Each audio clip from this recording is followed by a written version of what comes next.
Bonjour tout le monde, je vais vous montrer pour faire les côtes de deux façons main.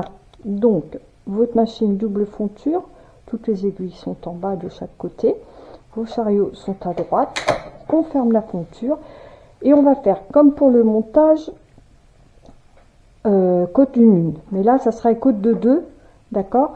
Donc on va déjà mettre le levier de translation sur 4,5.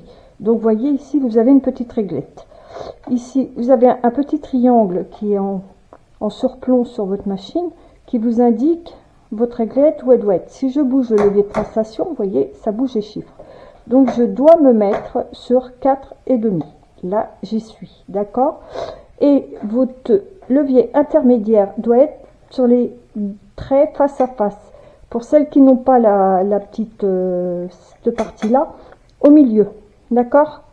Vous avez trois positions, à droite, gauche ou au milieu, donc vous la mettez au milieu, d'accord. C'est à dire que votre fonture est face à face.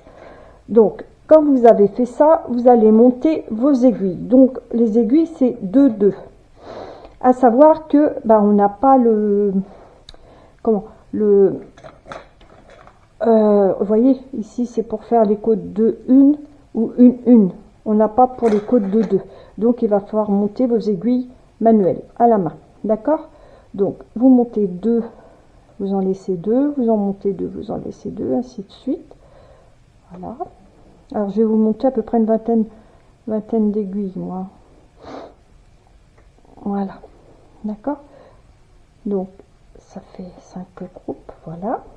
Et vous faites de même sur la fonture avant. Alors bien sûr, vous ne les montez pas face à face, en quinconce, comme pour les côtes une. Alors je sais bien que c'est pas facile, mais bon, on n'a pas encore trouvé de... Puis je n'ai pas tellement cherché non plus. Alors, vous voyez, les dernières sont ici sur la fonture arrière, les dernières sont à gauche sur la fonture avant. Comme les côtes une, comme je vous ai montré. C'est exactement la même chose, d'accord. Une fois que vous avez fait ça, on va faire le montage. Alors pour le montage, il va falloir mettre votre levier de translation sur 6. Voilà, là vous êtes sur 6. Et votre levier intermédiaire, il va falloir le mettre tout à fait à gauche. Voilà, d'accord. Une fois que vous avez fait ça, alors si vous regardez vos aiguilles, elles se croisent mais elles ne se touchent pas, voyez, d'accord.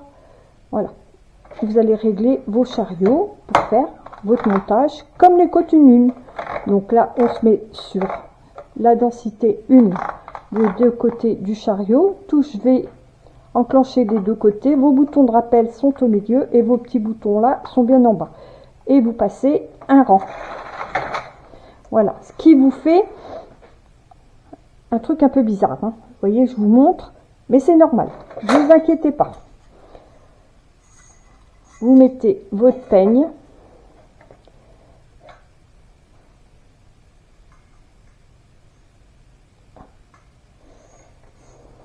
hop, alors moi je repasse toujours ma laine derrière là, voilà, hop, vous mettez vos poids, alors 1 ou 2, hein, moi je vais en mettre 2 parce que j'aime bien que mon travail soit bien maintenu des deux côtés. Vous en mettez un là, un là. Voilà. Et vous allez tricoter vos deux rangs circulaires. Donc, vos densités sur 3 des deux côtés, vos touches circulaires enclenchées des deux côtés du chariot, et vous tricotez vos deux rangs. Voilà. Une fois que vous avez fait ça, maintenant on va faire les côtes de 2. Donc en réglant la densité, mais avant on va remettre le levier de translation sur 4,5. Alors 4,5 c'est ici, voilà, et vous allez remettre votre levier intermédiaire au milieu. Si j'y arrive, parce que lui des fois il est pas d'accord avec nous. Voilà, et voilà, donc levier de translation sur 4,5, votre levier intermédiaire est revenu au milieu, d'accord. Vous allez remettre vos touches V enclenchées des deux côtés et vous allez régler la densité pour vos côtes. Alors, à savoir que les côtes 1, là, moi, pour cette laine-là, j'aurais fait en 6. Mais là, on va faire des côtes de 2. Donc, il faut augmenter de 2 numéros votre densité. C'est-à-dire que je vais mettre sur 8 pour une laine que j'aurais tricotée normalement en 6 pour les côtes 1. Et idem sur le chariot avant. Et vous faites vos côtes. Alors, ne vous inquiétez pas, le premier rang est toujours un peu dur à passer. Voilà. Et vous faites vos côtes. Donc, une fois que vous avez fait vos côtes, voilà. Et bien, pour repasser en jersey, vous n'avez pas trop le choix que de prendre votre remailleur et de passer vos aiguilles manuellement de l'autre côté.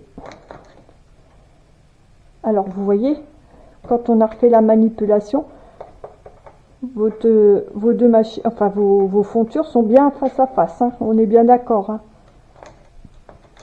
Si vos fontures sont pas face à face, faites bien attention, hein, surtout. Donc c'est pas compliqué, hein, c'est juste un jeu entre le levier de translation et le levier intermédiaire qu'il faut manipuler, et c'est ce qui vous fait les variantes de vos côtes. Alors, vous avez les côtes fait main, vous avez les côtes industrielles. Il y a plusieurs sortes de côtes. Hein. Après, si vous voulez les industrielles, dites-le moi, je vous ferai un tuto sur les industrielles. Voyez.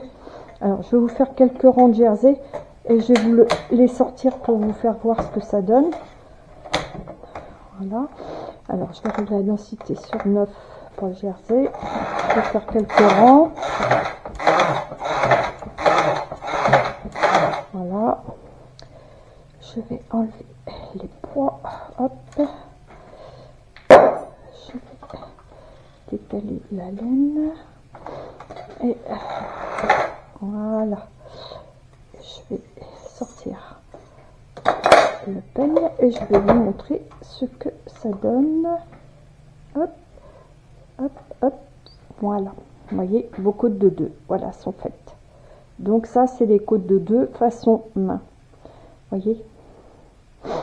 Et votre montage est correct. Voyez, le montage est propre. Voilà. Donc, côtes de 2 façon main.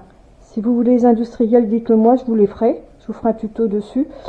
Et bien sur ce, je vais vous souhaiter un bon week-end parce que moi, je travaille demain et puis dimanche. Et puis en espérant vous refaire un ou deux tutos la semaine prochaine, j'espère que je vais avoir un peu plus de temps. Et je vous souhaite à toutes une très bonne fin d'après-midi. Bisous, bisous.